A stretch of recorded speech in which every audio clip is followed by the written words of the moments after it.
we're looking at medical testing tables. And before we just jump right into those medical testing tables and understanding what they mean, we want to do a review of reading and interpreting data tables.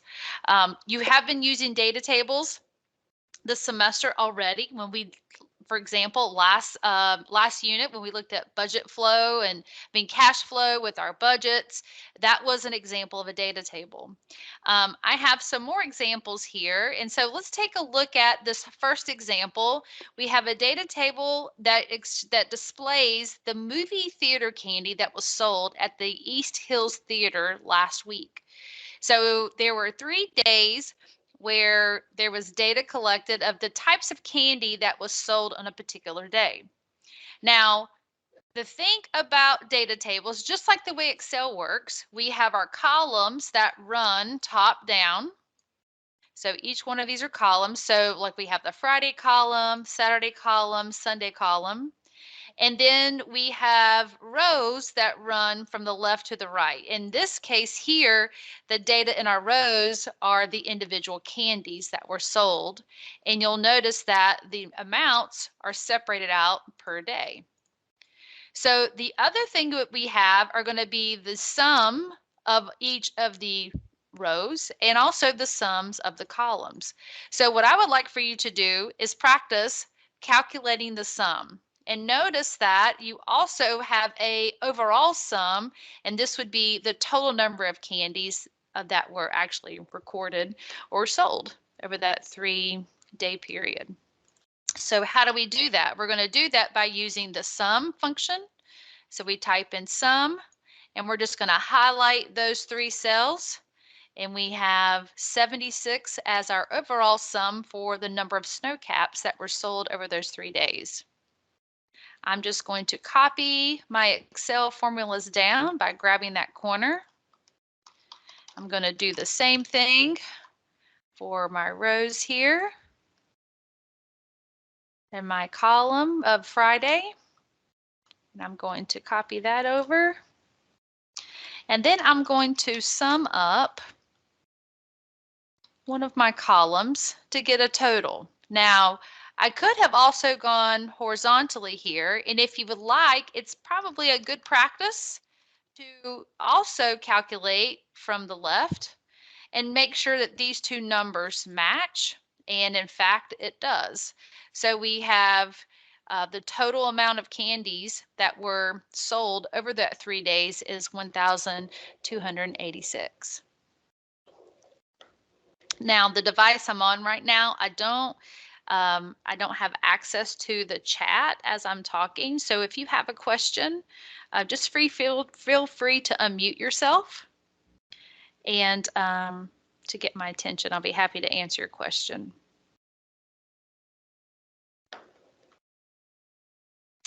All right, as we scroll down, I have a couple questions for you. The first question is, how many different types of candy are sold? How many candies were sold over the 3-day period? We've already answered that one. We know that is 1,286. So let's just go ahead and put these in here.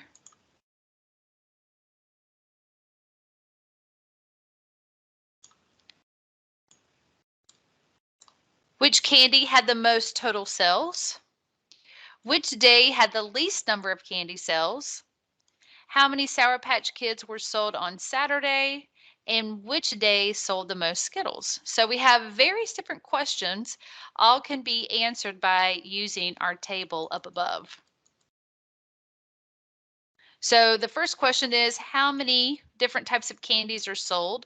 Well, that is going to be equivalent to all of these different rows that we have. So we have 1, 2, 3, 4, 5, 6, 7, 8. So we have 8 candies that are sold. Which candy had the most total sales? Well, the total sales are going to be over here in column F. And the candy with the most sales was M&Ms.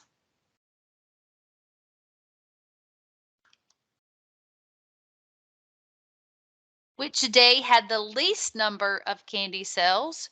So looking at the daily totals, That's going to be this last row down here.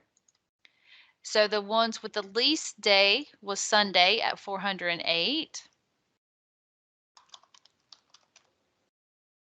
How many Sour Patch Kids were sold on Saturday? So I'm going to go to the Sour Patch row. On Saturday, that would be 80.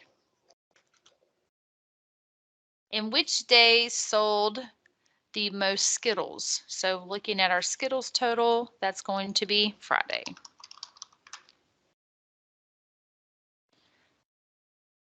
All right, so this is just practicing reading and extracting data from our tables. And now we're ready to look at the kind of tables we're going to be dealing with today. And that is looking at tables that are evaluating a medical test or some sort of diagnostic testing. So in my example 2, we have a rapid strep test were given to patients at a particular clinic. And so here we have columns of these are the people who tested positive, and we have a column for those that tested negative. We have a row for those that have strep throat and another row for those that don't have strep throat. We have a total here of 50,000. It says here the number of people that have strep throat. I'm just trying to reformat here, get rid of some decimals. I don't need decimals. I'm just trying to get our commas in here. There we go. We have 1,101 individuals that actually have strep throat, but 1,079 actually tested positive. So these are the people who tested positive and they actually have strep throat. So the first thing we want to do is we need to complete the rest of this data table. So let's calculate these values here.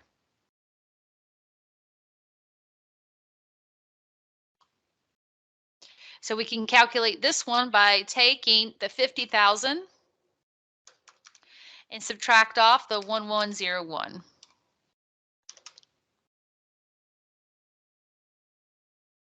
I could also do a cell reference with these to find the number of people that have strep throat but tested negative. That's going to be 1,101 minus 1,079. That'd be 22. The number of people that don't have strep but tested positive, that's going to be this cell here. That's going to be equal to 48,899. Subtract off 43,031.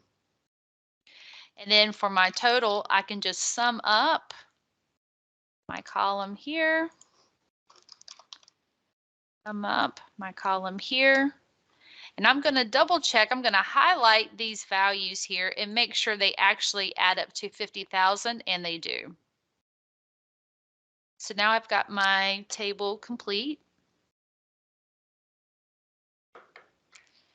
Now we're ready to answer questions.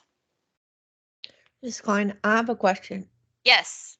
Can you show me the Excel thing that you just did when you said you were going to highlight them to see if they equaled? Yes. So so for example, like this one here, I mean, I could just come in here and sum it up and do something like this, right?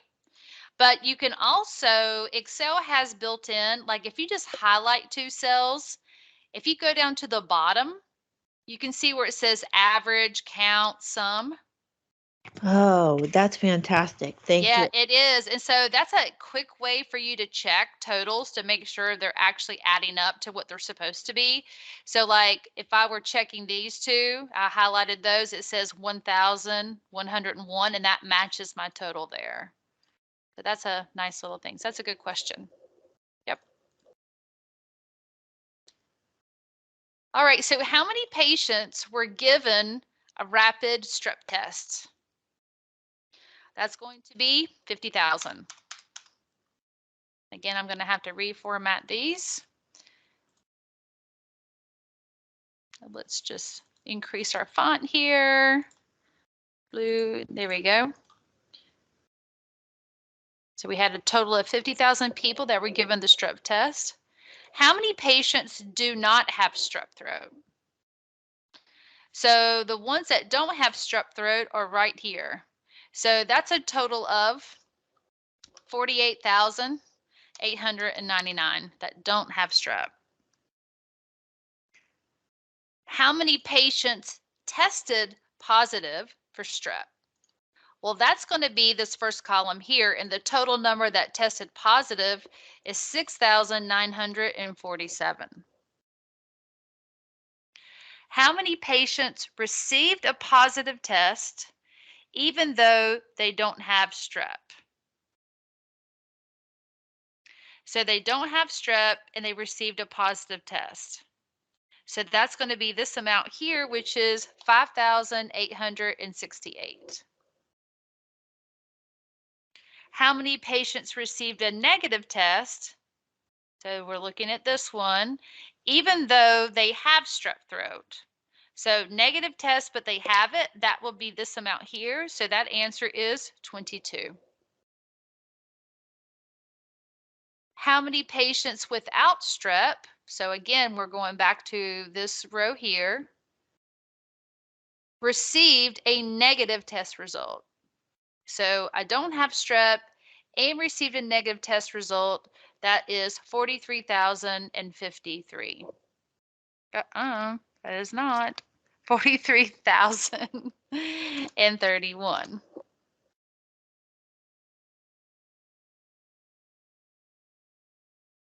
How many patients with strep received a positive test result? So that's going to be 1,079.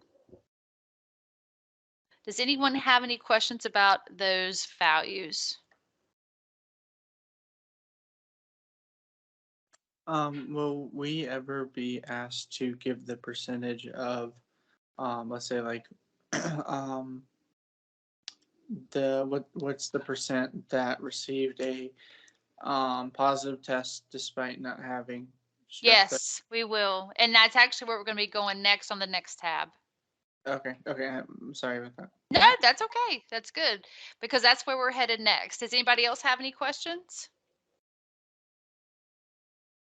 We're just getting used to this terminology here. So let's head over to our next tab, percentages and probability. We're going to scroll over. And basically, the first thing I wanted to do was just remind you of our definitions for percentages and probability. Percent is something we define in Unit 1. It means you're one part in every 100. And we calculated that by taking the part divided by the whole and multiplying that by 100 to make it a percent. And then last week we looked at probability being the likelihood of an event occurring. And we had two different types of probability. We had theoretical, which was the number of ways an event can happen divided by the number of outcomes. And then we had empirical probability, which was the number of times the event has occurred divided by the number of trials. So we're actually going to start with that same table. And now we're going to do exactly what you were saying, Andrew. We're going to be asking questions about percentages and probabilities here. So let's just go ahead and recalculate these values. We're going to fill in this table. And this number here equals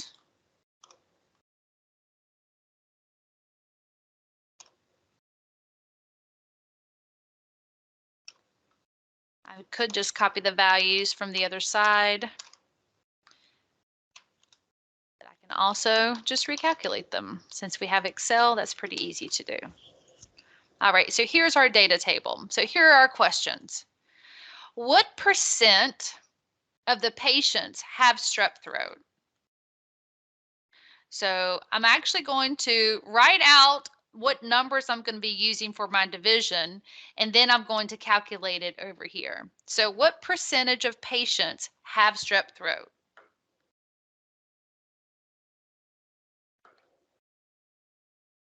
All right, so those that have strep throat is going to be this column right here. And that total, and so let's back that up. Let's just say the total of those that have strep is 1,101. So the percent that we're going to be looking at is going to be 1,101 divided by the overall total, which was the 50,000. So let's compute that. So I'm actually going to do the computation. So that would be this cell here divided by this cell here.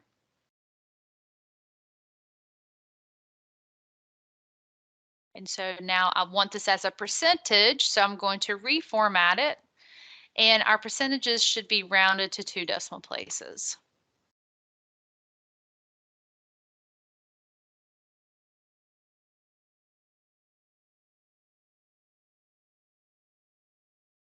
What percent of patients tested positive for strep throat? So I reset this. What percentage of patients tested positive for strep throat? That's going to be this column here. So the number of patients that actually tested positive is going to be 6,947 divided by 50,000.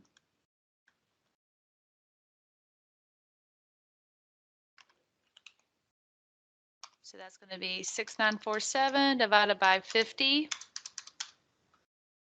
And again, we're looking at percent. So I'm going to expand my decimals, and we have 13.89%.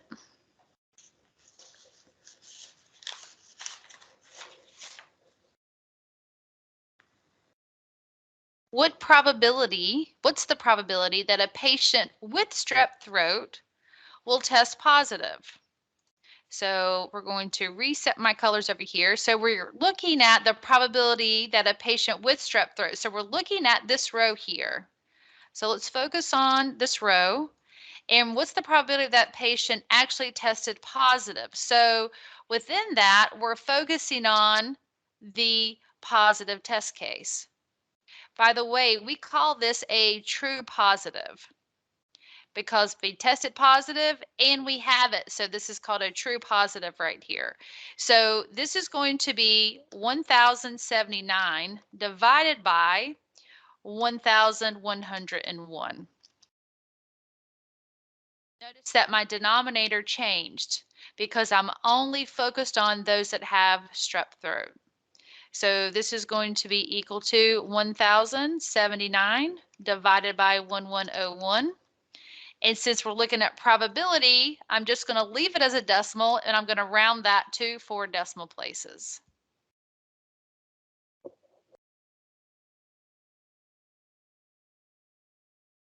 What's the probability that a patient without strep? I'm going to reset my colors here. So I don't have strep.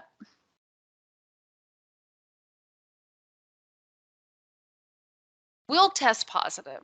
So will test positive is going to be this one right here. So we're looking at this value. So I tested positive and I don't have strep.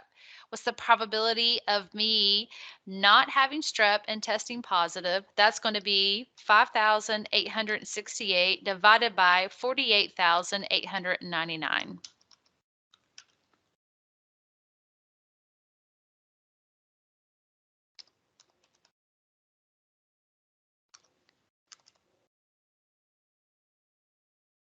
And again, probability, so I'm just going to round that to 4 decimal places.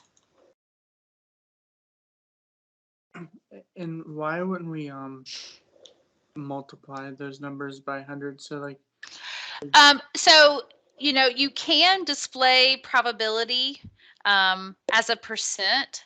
In this class, we're just leaving probabilities as decimals. And we're going to be looking at probability as it is between 0 and 1, as opposed to 0 and 100%. oh, okay. And so since A and B say percentages, we're going to convert those to percentages. For the probability, we're just going to leave those as decimals. So it'll be a decimal under 1 or equal to 1 if it's 100%. Okay. All right, Okay? thank you. Uh-huh.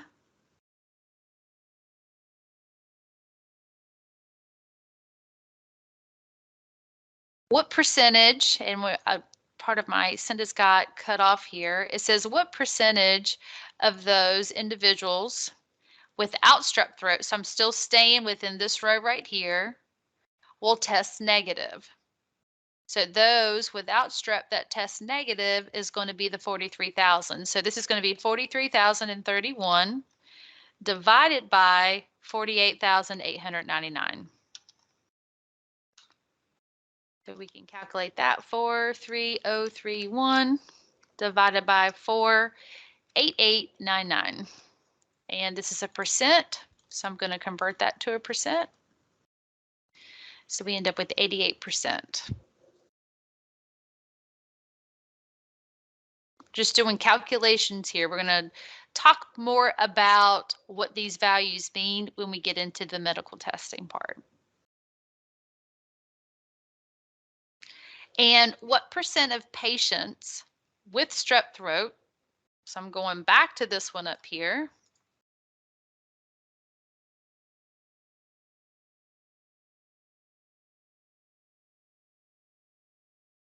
All right, patients with strep throat will test negative. So those that are testing negative within the strep throat category is going to be 22 divided by 1101.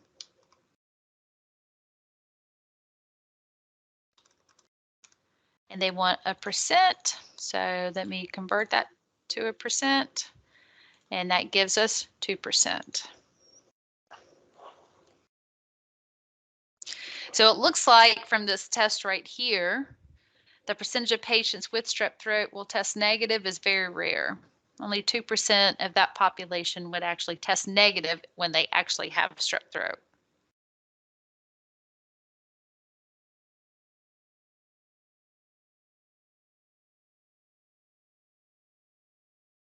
All right, now I do have another example in this one, but this example is just you practicing the percentages and probabilities. I'm going to skip over that right now so we can just go straight into medical testing. And if you feel like you need more practice, we can come back to that after we finish our lesson on medical testing. Anybody have any questions so far? So we've practiced reading our tables, taking those tables, calculating percentages and probability, and now we're going to look at the lesson you're actually going to be doing in your class this week, and that's going to be on the medical testing.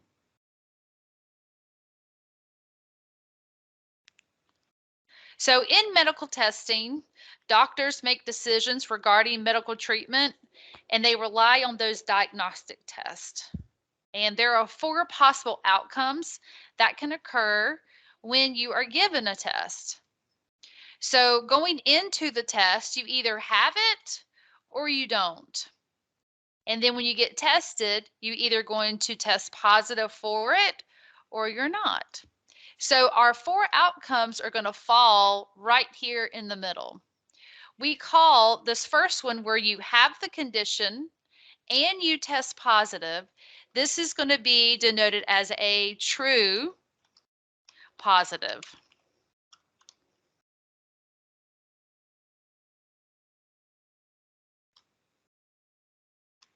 This is known as a true positive. It says that true, you have it, you're positive from the test. Now, going across here where I have it, the other outcome would be I test negative.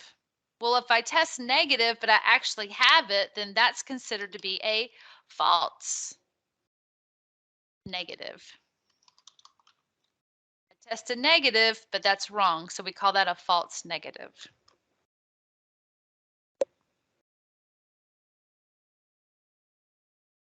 All right, looking at those that don't have the condition, but test positive, this would be a false positive. And then our last category would be I don't have the condition and I tested negative. We call that a true negative. Now, just like the data table we just looked at on that previous tab, you can have totals for each one of those. So for this total here going across, this is just going to be the total. Let me take off my caps here. The total number that actually have the condition.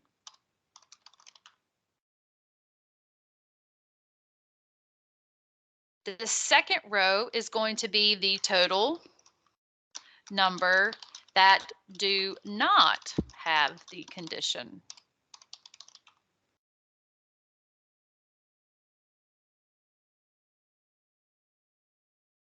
All right, let's look at the totals from our columns. So for this first column here is dealing with the positive test. This is the total number of people who tested positive.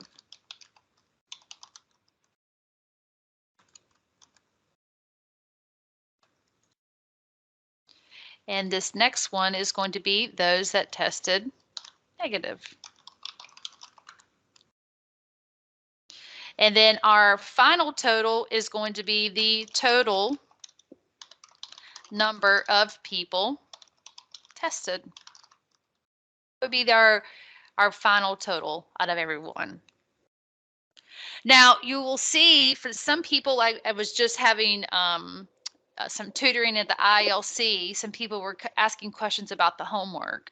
And if your teacher assigns the common homework that we have, you're going to run into the fact that these tables actually can be flip-flopped. So let me just show you what that will look like. So I'm just going to copy that table and paste it down below. And I just would like to show how these are going to change. So I'm going to take this information and let's talk about switching these around. So how did they switch? So what if I put the positive test cases on the end? So I guess it wants me to merge that. And what if I put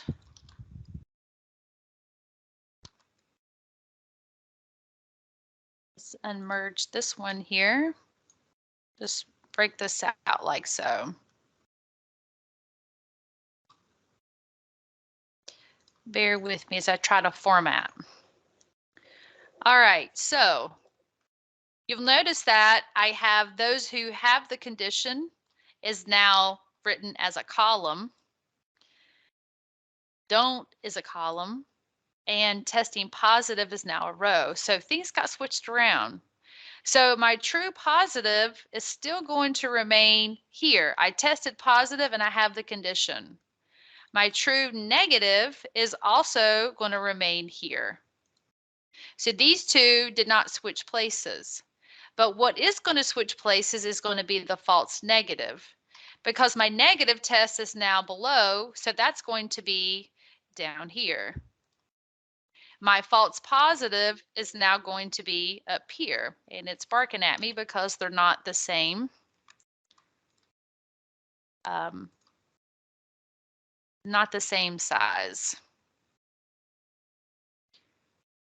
So the total that have the condition is going to be this one here. That total that don't have the condition is going to be this one here. Those that tested positive will be here. And those that tested negative are going to be here. So just to clear that up, I can do so. Not clear the formats, clear the cells. There we go. So looking at this one, we'll see that it looks slightly different than what we have up here. You'll notice that your sides have changed and the bottom row has changed, as well as these here on the diagonal changed. So depending on how they set up the table, that is going to navigate how you fill up your table. So just be careful when you're doing your homework, because I think some of them were listed like this. But for the sake of our exercise, we're going to be using this format right here for our table. Now, before we get started, we need to talk about these three attributes right here. And it's important that tests have accurate results for obvious reasons. And so for a given condition, it's best possible, the best possible test can be chosen based on these measurable attributes, which are called sensitivity, specificity, and accuracy. So sensitivity is basically how sensitive is the test. And so it's going to tell us what percentage of the people with the condition are actually going to get an accurate result. So sensitivity is really a percentage. It is the number of true positives divided by the total number of people with the condition. So sensitivity is a percentage. Specificity basically is saying how specific is this test. It tells what percentage of the people without the condition will get an accurate test result.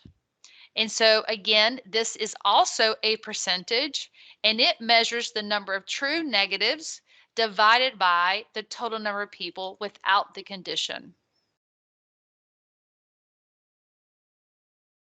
And then we have what's called accuracy. This is where we want our tests to be. Lots of times if you buy, let's say, some kind of test kit over the counter at the pharmacy, if you read the fine print, it's likely to say this is a 98% accurate.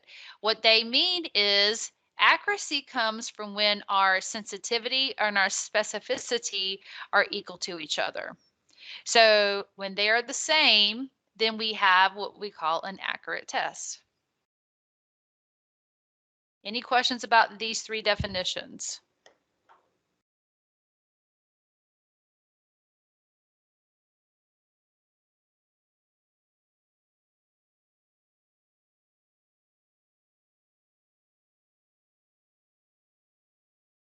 All right. So let's move over here, and I'm going to do some matching. Matching with these true positive, true negatives. This may or may not be the first time you've ever heard these terms before, but in case it is, it might be nice to have these terms spelled out different ways. So here I have three different colors, blue, orange, and like a pink. And I want to match one of each color together. And they basically have the same meaning. So we got to find which of these terms have the same meaning. So let's start with the first one here. It says, when you get a negative test result, but you have the condition. Do we call that true negative, true positive, false negative, or false positive? Well, if it says negative test, and we don't have the condition, which one would you say this is? I think somebody was about to answer before I cut them off. What do you say? I would say it would be a false negative. False negative. So you get a negative test, it says negative, but you have the condition, so that means it's false. So yes, I agree with you. It's a false negative. All right. When you get a negative test result and don't have the condition, That's a true negative. that would be a true negative. Very good. Let me jump down to this bottom one. When you get a positive test result and you have the condition,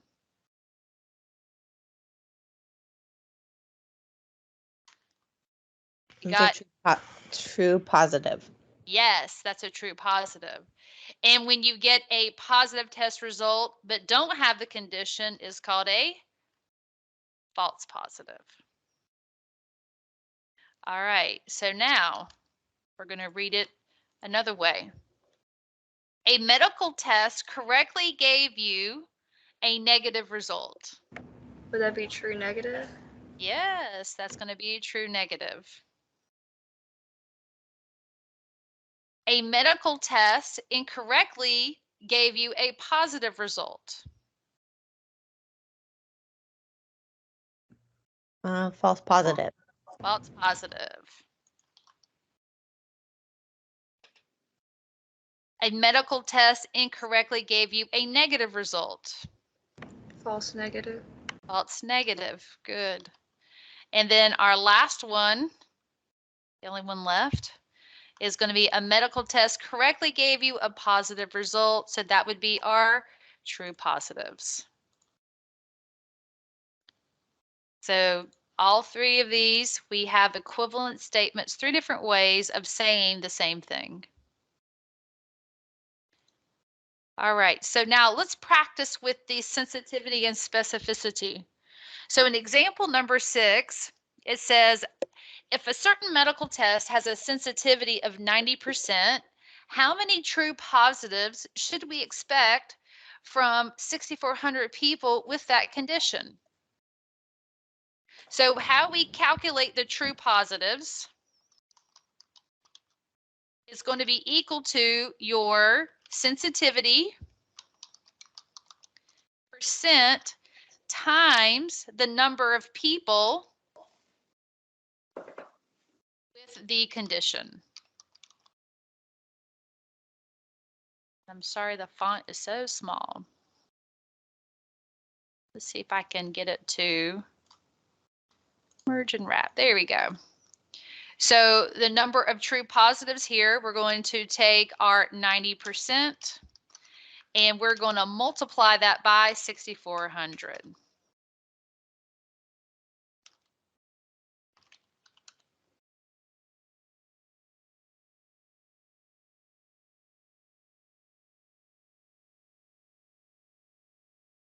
So our answer here is 5,760.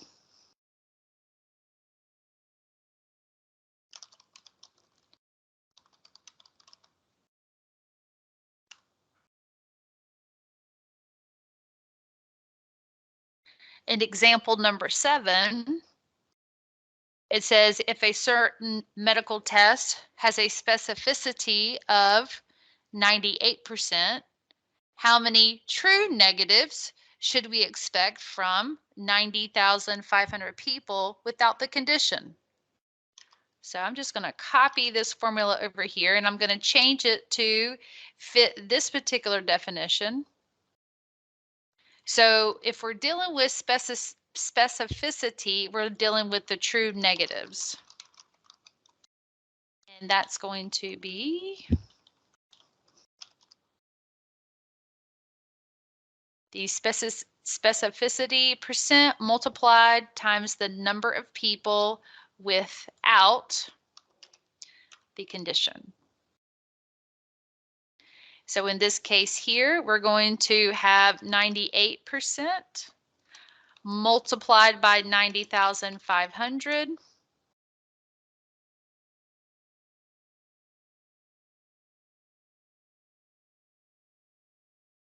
And just to show you what that looks like behind the scenes, just to show you the equation. There it is. So we have 88,690 people that will be tested true negatives of the people who actually don't have the condition.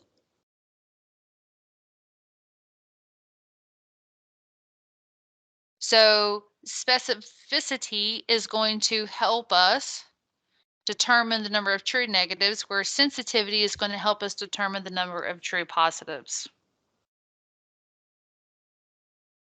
Now, if they had said accuracy, then that's going to help us determine both. And that's what's happening in a little bit.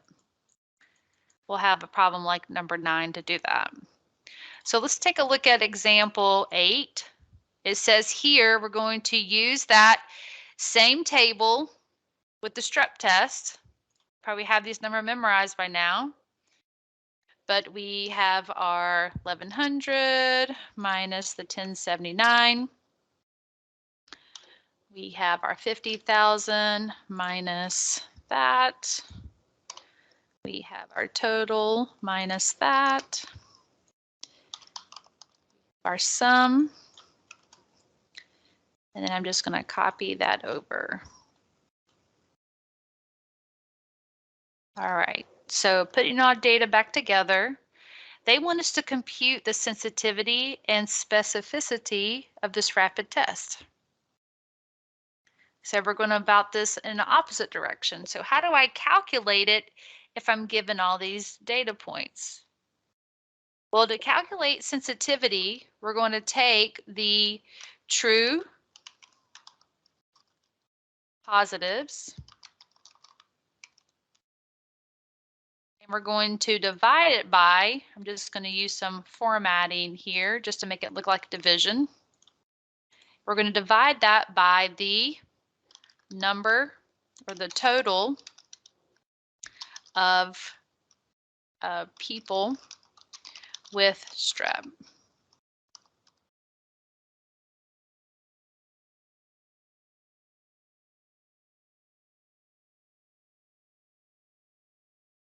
For specificity, this is going to be the true negatives, and that's going to be divided by the total number of people without strep.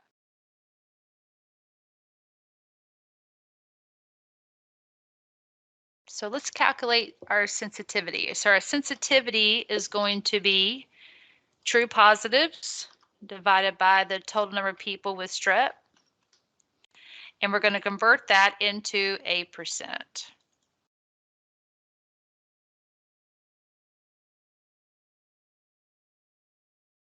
So that's our sensitivity rating.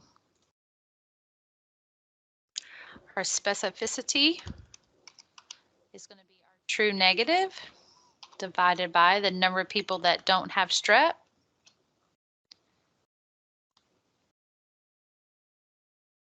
And that's going to be 88%. For these ones, why did we use the percent rather than the decimals? We're going to be giving you, so when we talk about specificity and sensitivity, we're going to be given those as percents, not probability. Okay, thank you. Mm-hmm. So my next question here, even though it's not written, I want to ask, would you consider this test to be accurate?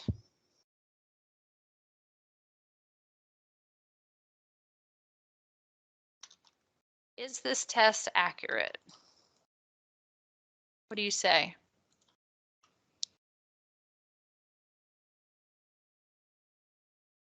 So the question is, are they equal? If these two values are equal, then we can say it's accurate. Since our sensitivity is 98 and the specificity is 88, this test is not, this test is, hold on, is not accurate.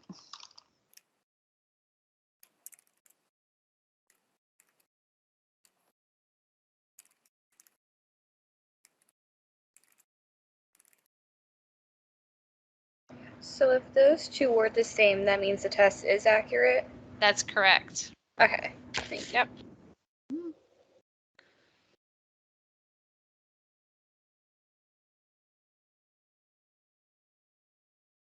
Because when you think about when you go to take a test, you like, if you have it, you want to know that you have it, whatever that is, right?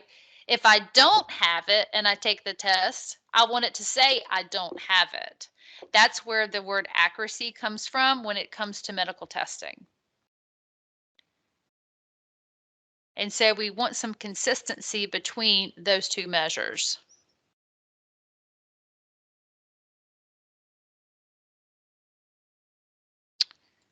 All right, so here we have a question about those getting tested for the flu. It says 5,000 people were tested for the flu using a test with 97% accuracy. So here they're using the word accuracy. So that tells me that I can easily say that I have a specificity of 98% and I also have a sensitivity of, 97%. So we can explicitly write these out. So why don't I do this? So if I have the word accuracy, then that means that both sensitivity is 97% and specificity to 97%. And I'm getting tired of typing, as you can see. And it's trying to tell me, there you go.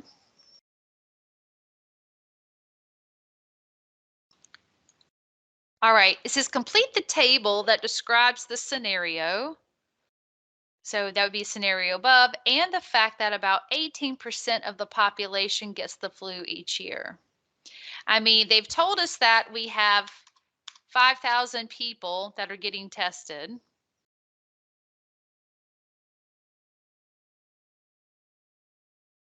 How many people actually have the flu?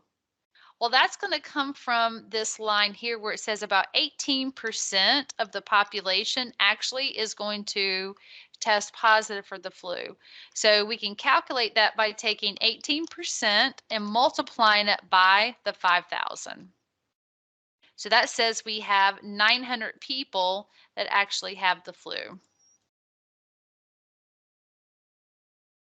And again, how I got that amount is I took 18% of 5,000. That's what I did here. Now that I have this amount, I can calculate the number of people that don't have the flu, because that's going to be 5,000, subtract off the 900. So that leaves me with 4,100 people that don't have the flu.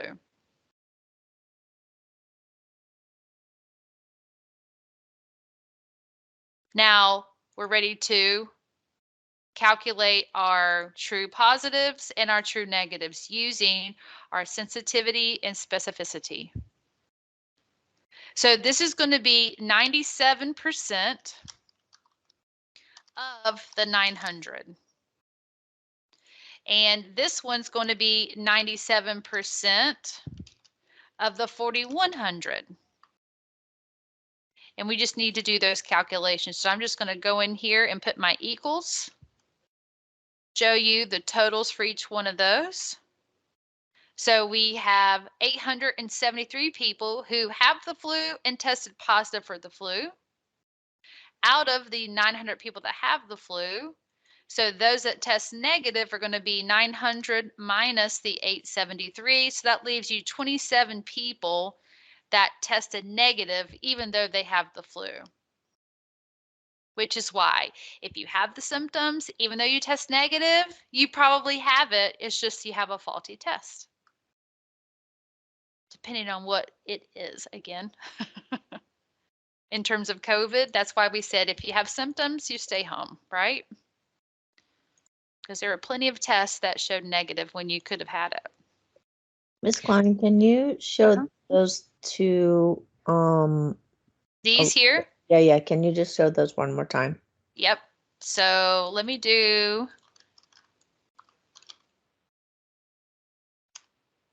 That's that one. It's times. Yep. Divide. Okay, thank you. You're welcome.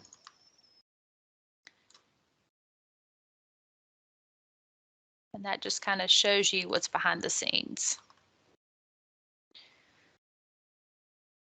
All right, so doesn't have the flu, that's going to be equal to the 4,100 minus the 3,977. So that leaves us 123. So now we can find the total number of people that tested positive. That was 996. The total people that tested negative is 4,004. And now we have all of our totals.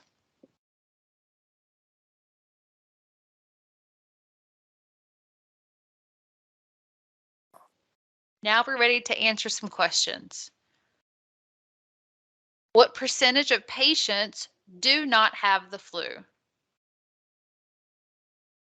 So the percentage of patients that do not have the flu is going to be 4,100 divided by 5,000.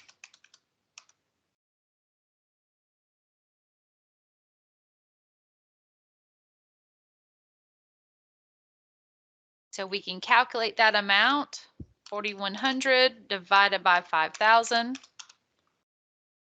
And we're dealing with percents.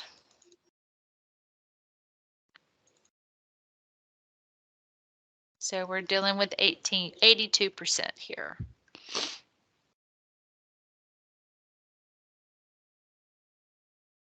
The next question is, what percentage of patients tested positive for the flu?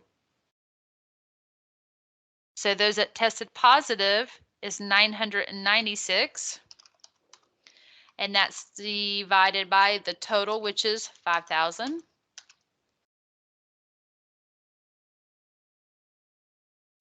And to convert and make this a percent, we'll just do 996 divided by 5,000.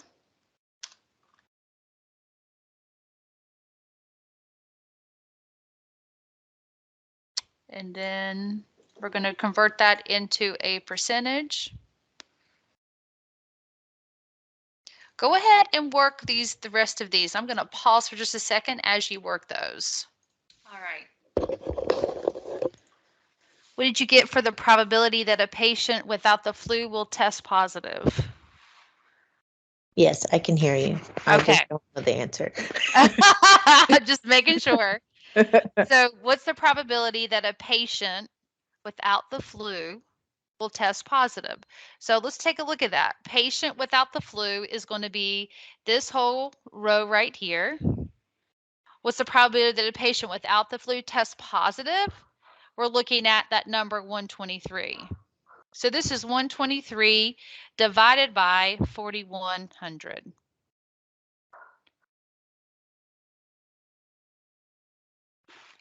This is 123 divided by 4,100. Now, since we're dealing with probability here, I'm going to take off that percent because it's just copying my formatting. And we're going to display the 4 decimal places.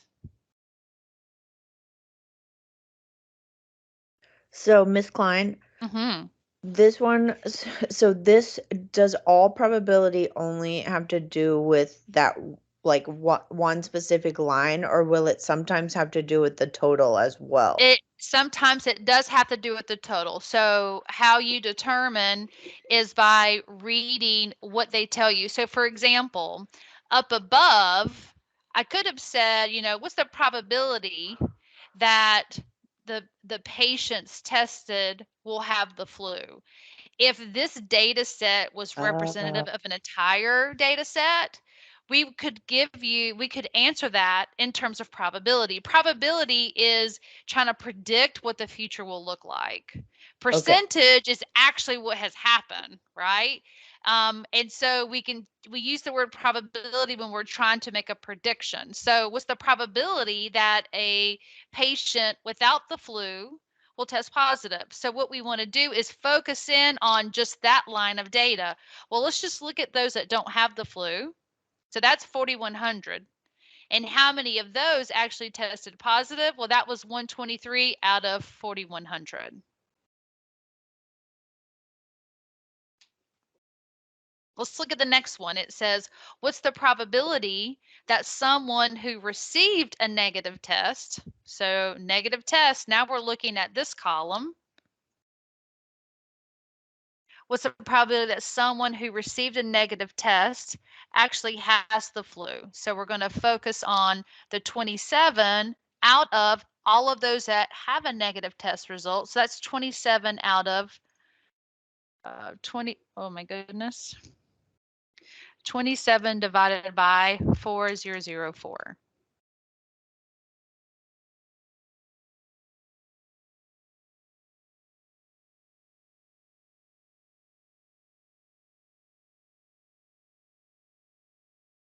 So the probability of this would be equal to 27 divided by 4,004. And so I'm just going to shorten it down to 4 decimal places. So our probability is 0.0067. And I'm going to double check that number. Let's see, probability that someone who received a negative test result has the flu. Negative test result has the flu. Yep, that would be correct. What percentage of patients without the flu? So right there, they're kind of like we're looking at a subset of the entire data set. What percent of the patients without the flu? So we're going to go and focus on, so we just wipe out all these colors here. And we're going to focus on only those that do not have the flu. What percentage of patients without the flu will test negative? So I don't have the flu. Those that test negative, that's going to be the 3,977. So we got 3,977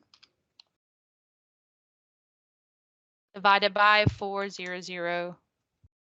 Actually, not 4,100.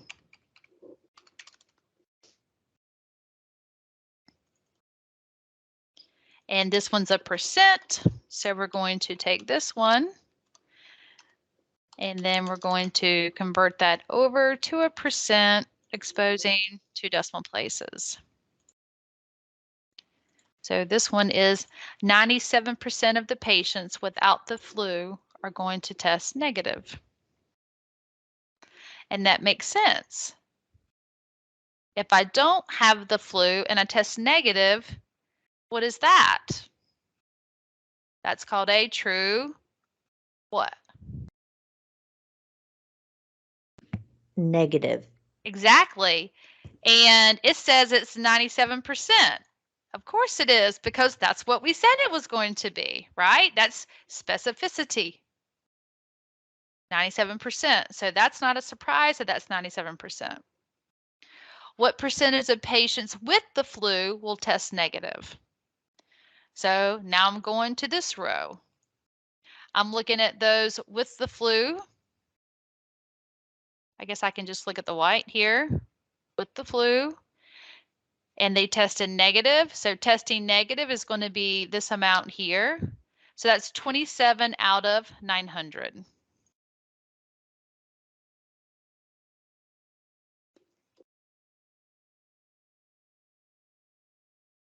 And so this is a percent. So we're going to convert that to a percent and we'll just make it so that you can read it.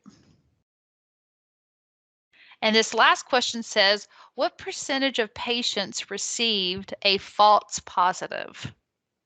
So notice that now, who is our target audience here? We're going after what percent of what? Percent of patients. That's all the patients. So the denominator over here is going to go back to the original 5,000. And we're looking for how many of those 5,000 received a false positive. So false positives happen right here.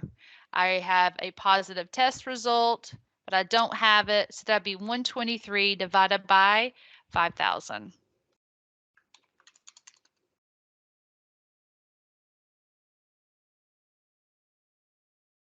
$123 divided by 5,000. And this is a percent. So we end up with 2.46%.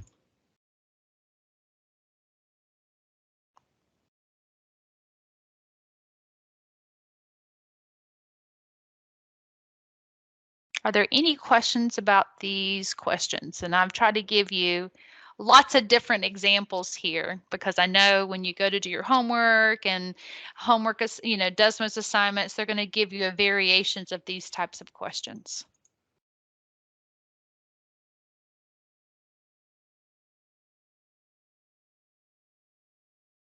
All right, let's go over to our last example here. And it says the results of an Alzheimer's test are shown below. So here they haven't given me any specificity or sensitivity, but they have given us some data. So first thing we want to do is complete the table, and then we want to answer the questions based off this table. So let me just increase my font here so we know this one is going to be 6,100 minus the 5,490. This one here has to be the 610 minus the 80. This one here is going to be 5,490 minus 4,612. And these we can just sum up.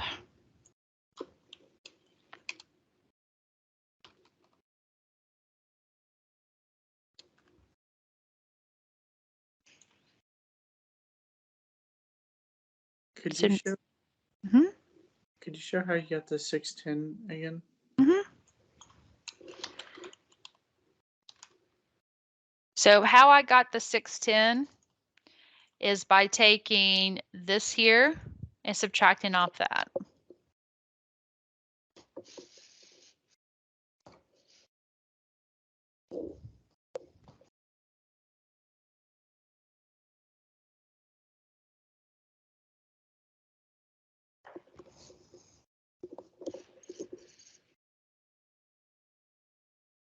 What percent of patients have Alzheimer's here? So percent of patients. So my denominator is looking at all patients. So we're looking at those that have it would be 610 divided by the entire population of patients. So that's going to be 610 divided by 6,100.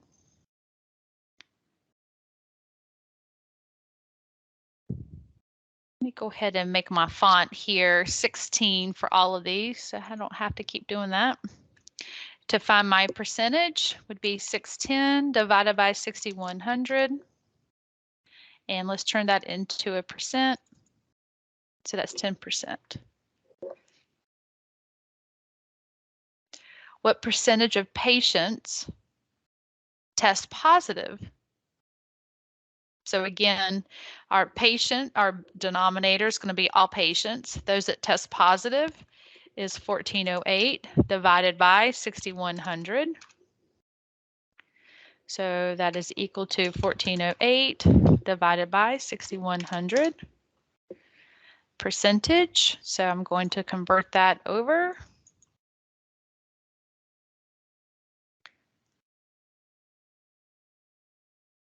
What's the probability that a patient receives a false positive?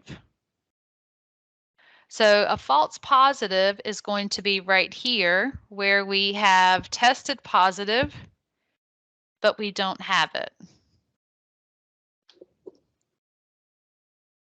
Now, what's the denominator going to be for this one?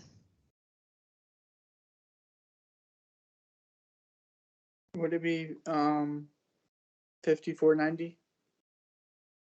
All right, so if it's over 5490, that would be the false positive of those who don't have it. Is that what they ask? They only want us to focus on those that don't have it? Sorry, 1408. Okay, so then we'll switch it. Do they only want us to focus on those that have tested positive? So those are the questions we need to ask ourselves, right? What do you guys think? Is it asking us to narrow it down to a specific subset of the data? 6,100. Yeah, I think since they're not telling us to only look at those that have it. They're not telling us to only look at those that tested positive. They're just saying, what's the probability that a patient, any patient, receives a false positive? So that's going to be 878 divided by the entire population. So, Miss Klein, this is what I got confused on the last one. Yeah. Because so this is out of everyone, and the other one was out of that smaller subset. That's right. That's Okay, right. great. Awesome. Yep.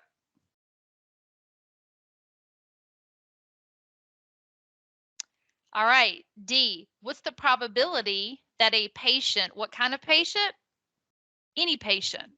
It doesn't tell us what type of patient. So we're, again, this means my denominator is going to be 6,100. So the probability that a patient receives a false negative. Well, a false negative is going to be this one up here. So that's the 80. So this is going to be 80 out of 6,100.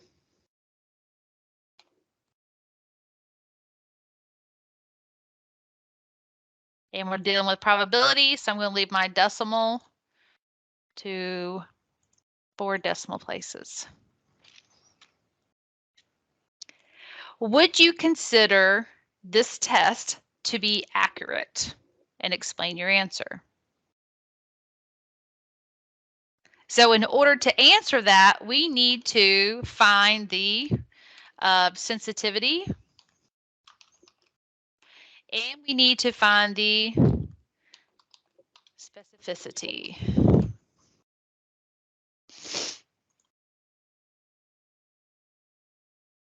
So if you recall, sensitivity is when we take our true positives and we divide it by the total number of people that actually have it. So my sensitivity percent is at 87% or 86.89. And how I got that?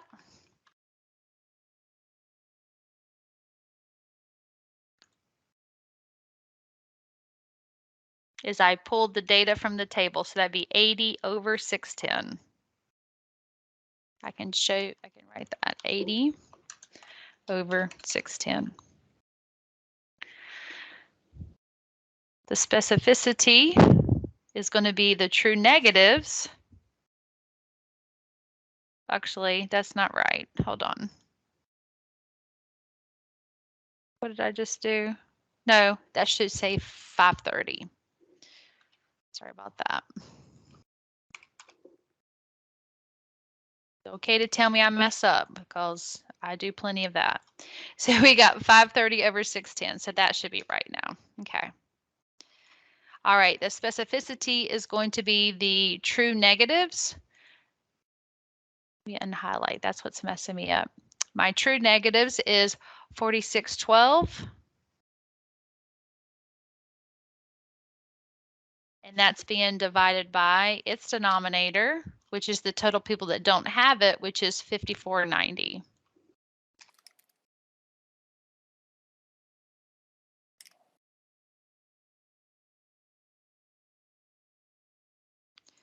And then I'm going to turn this one into a percent. So now that I have calculated these amounts, I am in a position to answer this question. Would this test be considered accurate? It would be no, because the two numbers are not the same. That's exactly right. So the answer is no, because these two percentages are not the same.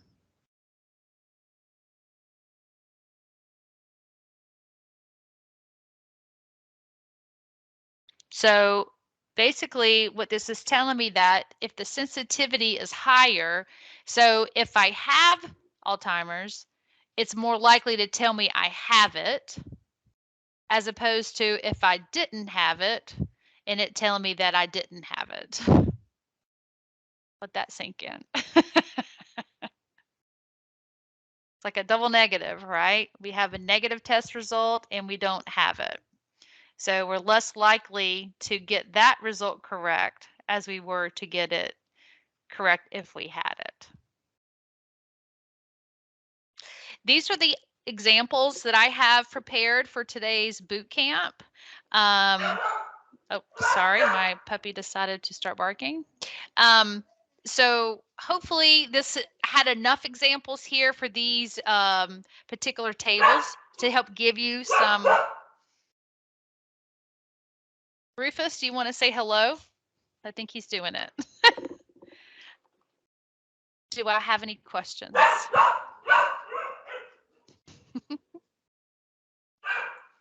Or can anyone speak dog and tell me what he's saying?